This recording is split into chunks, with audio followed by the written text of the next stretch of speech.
Sahabat, jumpa lagi bersama saya Pendeta Santiani Manurung dalam program Info dan Opini. Saya hendak menyampaikan tulisan Pendeta Dr. Albertus Pati yang diambil dari selisip.com dengan judul Bisakah Terorisme Diatasi dengan Deklarasi Setia Pancasila? Menarik sekali membaca harapan dan saran Kepala BNPT Komjen Boy Rafli Amar tentang perlunya deklarasi kesiapsiagaan nasional. Deklarasi itu penting demi mencegah terjadinya tindak pidana terorisme di Indonesia. Dalam deklarasi itu, setiap warga negara dari kota besar hingga ke pelosok desa didorong untuk mengucapkan ikrar setia mereka pada Pancasila dan Undang-Undang Dasar 1945. Masyarakat juga diminta untuk menyatakan tekad menjunjung tinggi kebinekaan, menolak intoleransi dan radikal terorisme. Himbauan Kepala BNPT ini harus kita dukung penuh karena dua aspek penting ini. Pertama, tujuan deklarasi itu mendukung kesiapsiagaan nasional dalam mengantisipasi ancaman terorisme serta ikut mewujudkan Indonesia damai. Kita semua mengetahui bahwa terorisme, apapun tujuannya, adalah aksi kekerasan terhadap sesama. Terorisme itu perbuatan yang melanggar nilai-nilai moral etis yang berpotensi menghancurkan peradaban sebuah bangsa dan mengorbankan siapapun, termasuk anak-anak dan orang-orang yang tidak berdosa. Aspek kedua adalah karena aksi terorisme ini melanggar hukum. Oleh karena itu, deklarasi yang merupakan implementasi dari Undang-Undang Nomor 5 Tahun 2018 tentang pemberantasan tindak pidana terorisme harus kita dukung. Meski tujuannya jelas dan bagus, tetapi tidak salah kita mempertanyakan efektivitasnya. Saya sangat ragu deklarasi kesetiaan pada Pancasila dan Undang-Undang Dasar 1945 ini akan mampu mengatasi terorisme. Mengapa? Dalam konteks Indonesia, terorisme senantiasa berhubungan dengan agama. Terorisme berkait erat dengan interpretasi agama yang radikal dan ekstremis. Aksi kekerasan apapun selalu diabsahkan dengan interpretasi terhadap ayat-ayat suci. Terjadilah yang dinamakan holy criminal. Para teroris ini sangat primordialistik dan fanatik terhadap kebenaran yang diyakininya, sehingga tanpa sadar mereka sudah terjebak pada idolatry, pemujaan terhadap ajaran. Mereka dibekali dengan teologi polaristik yang fundamentalistik demi membela kepentingan kelompoknya.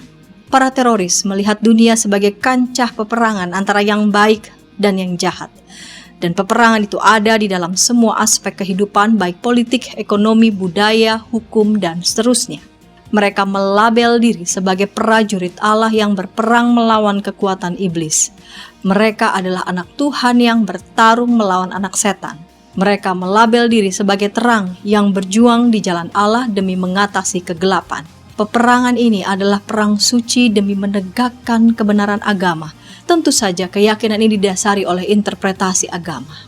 Nah, karena terorisme ini berhubungan dengan interpretasi agama, maka salah satu cara efektif untuk menghadapinya adalah juga dengan menggunakan interpretasi agama. Oleh karena itu, menghadapinya dengan deklarasi kesetiaan terhadap Pancasila dan Undang-Undang Dasar 1945 akan kurang efektif. Meski tetap perlu. Mengapa? Karena bagi para teroris, kebenaran agama yang mereka perjuangkan berasal dari Allah, sedangkan Pancasila dan Undang-Undang Dasar 1945 adalah buatan manusia. Beda level kesucian. Deklarasi kesetiaan kepada Pancasila dan Undang-Undang Dasar 1945 justru akan menciptakan resistensi kuat. Kalau begitu, deklarasi kesetiaan pada Pancasila ini perlu ditambah dengan pendekatan yang lebih agamis. Kalau begitu, interpretasi agama macam apa yang dibutuhkan untuk menangkal interpretasi agama yang fundamentalis, radikalis, ekstremis? Yang dibutuhkan adalah teologi moderat yang menghargai keunikan dan kebinekaan agama, sekaligus menjaga persatuan bangsa. Teologi yang moderat sangat pas untuk Indonesia yang beragam agama dan aliran keagamaan. Sementara teologi polaristik sangat primordial. Teologi moderat justru berwawasan kemanusiaan dan menghargai keberagaman. Bila teologi polaristik melihat perbedaan dalam konteks kompetisi dan kontestasi, teologi moderat menawarkan kolaborasi melalui pendekatan dialog. Ini penting. Tanpa dialog antaragama, kita semua binasa, kata Hans Küng. Dialog didasarkan pada rasa empati, yaitu kesediaan untuk mendengar, mengakui, dan menghargai perbedaan. Bila para teroris meyakini bahwa yang diperjuangkannya itu sebuah kebenaran mutlak, maka teologi moderat justru melihat kebenaran yang diyakininya itu sebagai sesuatu yang harus diuji melalui dialog yang rasional. Bila para teroris mengabsahkan aksi kekerasan, teologi moderat justru menekankan pada nilai moral etis yang mendorong umat untuk saling merangkul dalam cinta, keadilan, perdamaian, dan solidaritas. Cukupkah terorisme dihadapi dengan interpretasi moderat kitab suci? Tidak cukup.